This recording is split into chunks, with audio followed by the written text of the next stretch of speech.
दिनों लगातार पक्ष हो या विपक्ष हो, एक मुद्दा जो है बहुत सियासी घमासान बना हुआ है, रेवड़ी कल्चर। और यदि रेवड़ी कल्चर की बात हो तो उसमें केजरीवाल ना हो, ऐसा हो नहीं सकता है।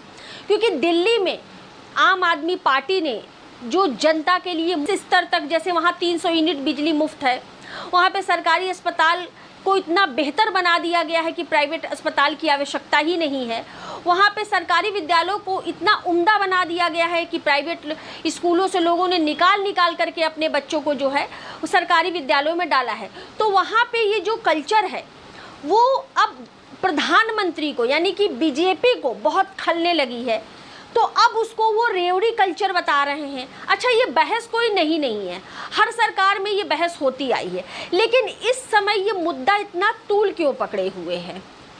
और यदि रेवड़ी कल्चर सही नहीं है तो चलिए हम 2017 नहीं, 2019 नहीं, 2014 नहीं, हम अभी ताज़ा मामला जो 2021 का चुनाव था, विधानसभा चुनाव, उसमें चाहे अमित शाह जी हों, चाहे हमारे माननीय प्रधानमंत्री हो, या फिर जो है बीजेपी के अध्यक्ष जेपी नड्डा जी हो, इन लोगों के आप भाषण उठा करके देख लीजिए। तो जो इसमें उन लोगों ने सरकार के लिए अपने वोट की राजनीति करी है, जो नागरिकों को लुभावनी योजनाएं बताई हैं, जैसा कि अमित शाह जी ने अपने भाषण में कहा था कि यदि यूपी में योगी सरकार पुनः आती है तो 12वीं क्लास की सभी छात्राओं को मुफ्त में स्कूटी दी जाएगी। किसानों की जो बिजली है वो 5 साल तक माफ़ कर दी जाएगी। उज्ज्वला योजना के अंतर्गत जितने भी लाभार्थी हैं, पूरे साल में उनको 2 बार सिलेंडर उनका मुफ्त रिफिल कराया जाएगा, होली और दिवाली। तो यदि विपक्ष जो करता है वो यदि रेवड़ी कल्चर है, वो जनता को लुभाने के लिए जो चुनावी योजनाएं करता है, सभी करते हैं, तो यदि वो रेवड़ी कल्चर है तो क्या भारतीय जनता पार्टी ने रेवड़ी कल्चर को बढ़ावा नहीं दिया है? ये बड़ा सवाल है। प्रधानमंत्री जी आजकल अपने सभी भाषणों में लगभग रेवड़ी कल्चर पर कटाक्ष न करें, ये होता नहीं है। तो फिर कांग्रेस और आम आदमी पार्टी, दोनों पार्टियां हमलावर हुई हैं। आम आदमी पार्टी के सांसद संजय सिंह का पहले आप ये बयान सुनिए, फिर हम आगे की चर्चा करेंगे। मुफ्त की रेवड़ी क्या है मैं आपको बताना चाहता हूं एक एक करके। इस देश के, और ये आरबीआई का आंकड़ा मैं पढ़ रहा हूं, चंद पूंजीपतियों का जो बैंक लोन माफ किया गया, राइट ऑफ किया गया, और आंकड़ा मैं 2014-15 से ही पढ़ूंगा। 2013-14 में 19,814 करोड़ रुपए, 2014-15 में 60,196 करोड़ रुपए, 2015-16 में 72,501 करोड़ रुपए, 2016-17 में 1,07,823 करोड़ रुपए, 2017-18 में 1,62,733 करोड़ रुपए, 2018-19 में 2,36,725 करोड़ रुपए, 2019-20 में 2,37,924 करोड़ रुपए, और 2020-21 में 2,08,133 करोड़ रुपए, यानी कुल मिलाकर 12,58,365 करोड़ रुपए का लोन राइट ऑफ किया गया है 2013-14 से अगर आंकड़ा देखें तो। और अगर उसमें 19,814 करोड़ रुपए निकाल भी दें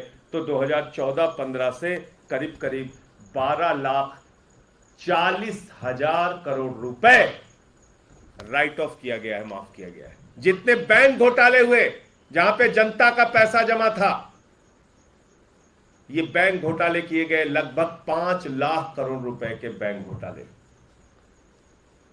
कॉर्पोरेट टैक्स मैंने बताया था कि 30% से घटा के 22% किया इन्होंने, यानी कि पूंजीपतियों का टैक्स घटा के 30% से 22% किया, और उसका घाटा कितना हुआ? 1,84,000 करोड़ रुपए का घाटा हुआ बजट को। तो पूंजीपतियों का टैक्स अगर आप माफ नहीं करते तो आपको जनता के ऊपर आटा दाल चावल के ऊपर टैक्स लगाने की जरूरत नहीं पड़ती। आपको दूध दही छाछ पे टैक्स लगाने की जरूरत नहीं पड़ती प्रधानमंत्री जी। आपको इस तरह से टैक्स का बोझ जनता के ऊपर लादने की जरूरत नहीं पड़ती, लेकिन आपकी चिंता तो कॉर्पोरेट टैक्स घटाने की है। तो आपने सुना कि संजय सिंह कह रहे हैं प्रधानमंत्री यदि अपने दोस्तों के टैक्स को माफ ना करते, जो कि हजारों करोड़ों में है, क्या जो आम जनमानस है, जो 80 करोड़ जनता है, क्या उसके अनाज पे जीएसटी लगाना पड़ता? चाहे गेहूं हो, आटा हो, मूढ़ी हो, शहद हो, दही हो, पनीर हो, इन सब पे टैक्स लगाने की कतई जरूरत ना पड़ती। जो प्रधानमंत्री के चहेतों ने जो बैंक में घोटाले करके यहाँ से भाग गए, यदि वो ना होता तो क्या आवश्यकता पड़ती इस रेवड़ी कल्चर की? और ये जो मुफ्त की योजनाएं होती हैं, ये जो पात्र होते हैं उनसे ज़्यादा अपात्रों को सुविधा मिलती है, क्योंकि ये जो सरकार है, इन्होंने जो अपने प्रतिनिधि हर जिले में बना रखे हैं, तो ये तो अपनी योजनाएं चला देती हैं गरीबों के लिए, लेकिन क्या सही मायने में वो योजनाएं गरीबों तक पहुंचती हैं? नहीं पहुंचती हैं। तो बिल्कुल इस मुफ्त की योजना को खत्म कर देना चाहिए, लेकिन केवल विपक्ष के लिए। अचानक इतनी पवित्र आध्यात्म भावनाएं कैसे आ गई बीजेपी के अंदर? क्योंकि अभी 2021 को ज़्यादा दिन नहीं हुए, अभी विधानसभा चुनाव को ज़्यादा दिन नहीं हुए हैं। इस मुद्दे को संज्ञान में लेते हुए कांग्रेस के प्रवक्ता गौरव भल्ला का आप ये बयान सुनिए। मुफ्त की रेवड़ियां खराब, पर मुफ्त की गजक अच्छी कैसे? हम ये पूछना चाहते हैं कि क्यों प्रधानमंत्री जी को लगता है कि लोगों को पेंडेमिक के दौरान मुफ्त राशन बांटना मुफ्त की रेवड़ी है? अरे इसका आधार तो 2013 में यूपीए सरकार ने फूड सिक्योरिटी एक्ट के तहत प्रदान किया था। क्यों प्रधानमंत्री जी को लगता है कि किसानों से उनकी फसल एमएसपी पर खरीद कर लाना मुफ्त की रेवड़ी है? अरे मुफ्त की रेवड़ी से पहले मुफ्त की गजक पर चर्चा होनी चाहिए कि पिछले 5 सालों में सरकारी बैंकों ने 7,27,000 करोड़ बट्टे खाते में डाले, और 7,27,000 करोड़ जो बट्टे खाते में डाले, उसमें से 1,03,000 करोड़ का रिकवरी भी हम मान ले, तो पीछे जो 6 लाख करोड़ जो बच गए, उस मुफ्त की गजक कल्चर के बारे में देश में विमर्श कब होगा? मिड डे मील में 12 करोड़ बच्चों को भोजन करवाना मुफ्त की रेवड़ी है, पर 2019 में कॉर्पोरेट टैक्स रेट में कटौती के बाद जो सरकार को 1,45,000 करोड़ का जो प्रतिवर्ष नुकसान होता है, उस 1,45,000 रुपये गजक के बारे में डिबेट कब होगी, विमर्श कब होगा?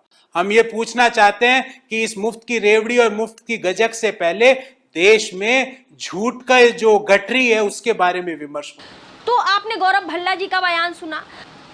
ये मामला इतना तूल पकड़ चुका है कि अब ये सुप्रीम कोर्ट तक चला गया, और सुप्रीम कोर्ट भी कह रहे हैं कि यदि किसी सरकार के द्वारा गरीबों के लिए कोई जन कल्याण योजना है तो वो उनको मिलनी चाहिए ना साहब, क्योंकि गरीब कहाँ जाएंगे? गरीब इतना महंगा सिलेंडर कैसे लेंगे? गरीब जो रोज कमाने खाने वाले हैं, जिनकी रोज की आमदनी 250-300-400 रुपए है, चलिए मानते 500 रुपए है, तो वो कैसे इतनी सब्जियां महंगी, इतने गेहूं आटा दाल चावल, वो कैसे इतना महंगा खरीदेंगे? तो आपने रेवड़ी कल्चर को हटाने की तो बात कही, लेकिन आपने रोजगार के अवसर बढ़ाने की बात क्यों नहीं करते हैं? आप महंगाई इतनी चरम सीमा पर गई है, उसको एक लेवल पे लाने की बात क्यों नहीं करते हैं?